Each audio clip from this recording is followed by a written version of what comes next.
Estamos discutiendo sobre la reforma política con la diputada Ruth Zabaleta del Verde y con el diputado Fernando Zárate. Y nos quedamos justo en un tema álgido y es cómo se ha ido modificando el dictamen, Ruth, en asuntos.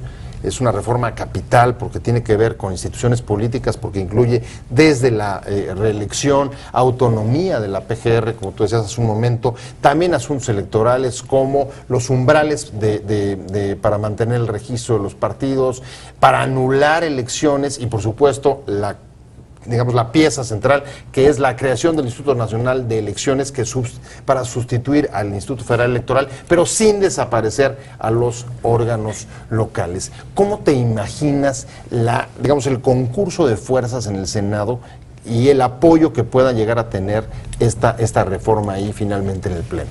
Mira, porque además va a subir quizá hoy o en la madrugada o mañana. Si pasa en el Senado, ojalá y que lograra pasar. O sea, independientemente de las deficiencias que hemos estado marcando aquí, que se puedan corregir en el Pleno incluso, podría darse la pelea en el Pleno. El PRD se reservó su batería va para el Pleno. Ojalá y que pase. O sea, independientemente de lo que nosotros pensemos que queremos de perfección, lo queremos alcanzar idealistamente, creo que debe de pasar esta reforma política, independientemente de que después discutamos la reforma energética. ¿Por qué? Porque el sistema ya no da para más también. Nosotros necesitamos, es un círculo vicioso, necesitamos también ciertas cosas como la reelección para poder profesionalizar los órganos legislativos.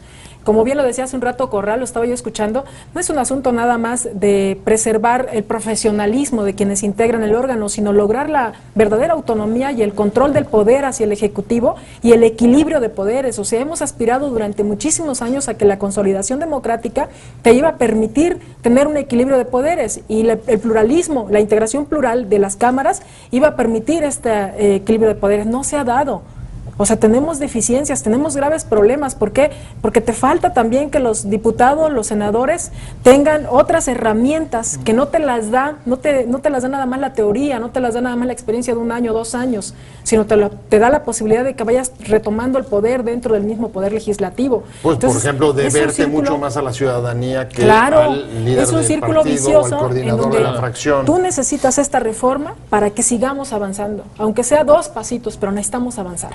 Lo de la reforma energética ya es otro asunto, y es otra discusión, y ahorita yo creo que el gran problema de la reforma energética no es la reforma constitucional, que es la base para hacer los cambios secundarios, sino en el momento que se tengan que discutir los cambios secundarios, si se lograra hacer la reforma constitucional. Al igual también que esta reforma política, viene lo siguiente, o sea, el INE, por ejemplo, se condiciona a que funcione a partir de que esté la norma secundaria aprobada, y ya lo vimos en la reforma educativa, como lo que más cuesta trabajo son las reformas secundarias. Entonces, el tema no se acaba aquí, es el principio. La discusión se puede tornar mucho más complicada si la seguimos revolviendo, si la seguimos involucrando con el asunto de la reforma energética y otras reformas que a veces no nos gusten, ¿no? A X o a Y grupos. Entonces, creo que el escenario puede llegar a complicarse en el Senado si no se aprueba, en la Cámara de Diputados peor si no se aprueba en el Senado. En la Cámara de Diputados creo que es más fácil que pasar. A ver, Fernando, el escenario del debate. El PRD y el PAN en el Senado originalmente incluso presentaron, hasta donde yo recuerdo, proyectos muy parecidos. No estoy incluso seguro si fue el mismo o no, pero por lo menos eran muy parecidos. Hoy estamos viendo votaciones en las que el PAN ha ido dividido. ¿Crees o cuáles son los escenarios o los puntos donde ves que el PRD ya en el Pleno pueda tener coincidencias con una parte del PAN? Y de la parte del PAN a la que nos estamos refiriendo justamente, digamos, es la fracción anti-Gustavo Madero. Yo creo lo siguiente, Pepe, para hablar con números y para hablar claramente. Gustavo Madero, el presidente del PAN, negocia la reforma política y la reforma energética con el PRI. Específicamente los senadores que le corresponden a Gustavo Madero, que pretende muñequear, están intentando impulsarla. Van con todo para sacarla con el PRI en el Senado. Lo están intentando hacer en este instante en Comisiones Unidas de Legislativo Segunda y Puntos Constitucionales, o la similar o de igual valor, que es una reforma constitucional. Nosotros debiéramos también informar que es una reforma que requiere 2/3 partes del Senado, al ser reforma constitucional, Claro. la norma más importante de nuestra nación, y de ahí dependen toda la demás legislación secundaria. Entonces, hoy se dan empates, por ejemplo, en reelección estatales. El PRD no está, posicionó única y exclusivamente, y nos vamos a reservar al Pleno. Reelección estatal. Reelecciones de congresos estatales, pues para ser específicos. Locales. Ok. Entonces, ¿cuál va a ser el problema? Que es complicado con el PRD, que tiene 22 senadores más una buena parte del PAN. Por cierto, aquí ya se va a ver cuál es la grave enfrentamiento que existe entre los maderistas y los no maderistas. Se va a dividir la votación y el PRD va a ir con esta fracción. Están en el límite de una tercera parte, e incluso bien unidos, el PRD y una parte del PAN estarían consiguiendo más de una tercera parte para bloquear la reforma política. A ver, ¿dónde ven las coincidencias, digamos, del PRD y esta fracción del PAN? Reelección Importantísimo. estatal. El PRD y el PAN presentaron una sola iniciativa de reforma política. Es lo que, es lo que yo me ¿En acordaba. qué tema? Reelección. Ajá. Procurador General de la República o fiscal que le pusieron ahorita. PGR autónomo. Réplica, derecho de réplica, Pepe, que no lo hemos tratado hoy.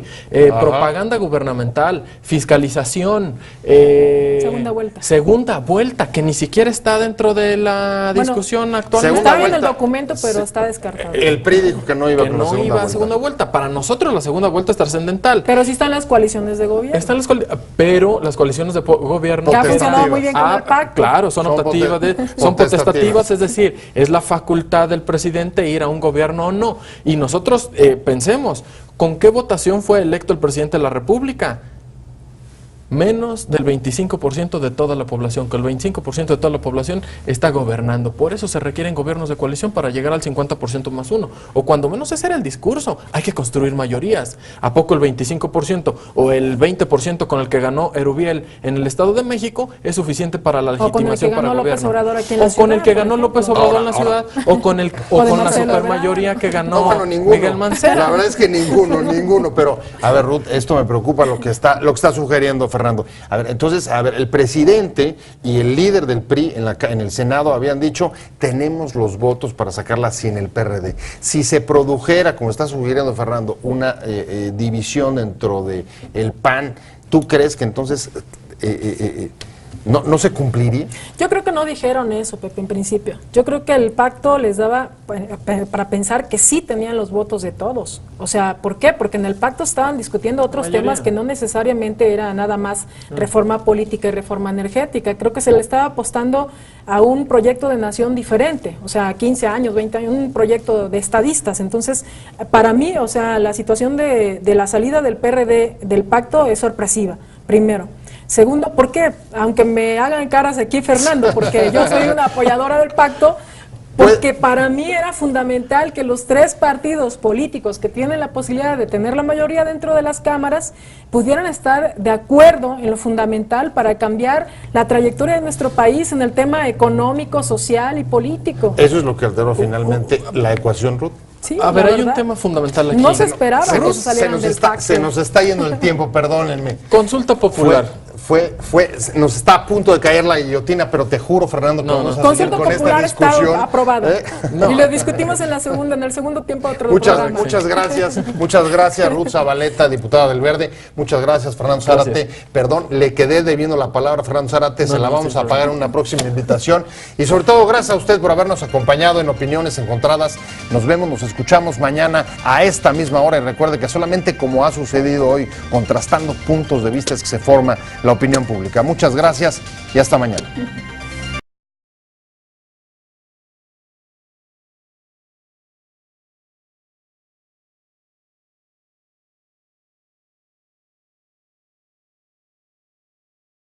De Rojas.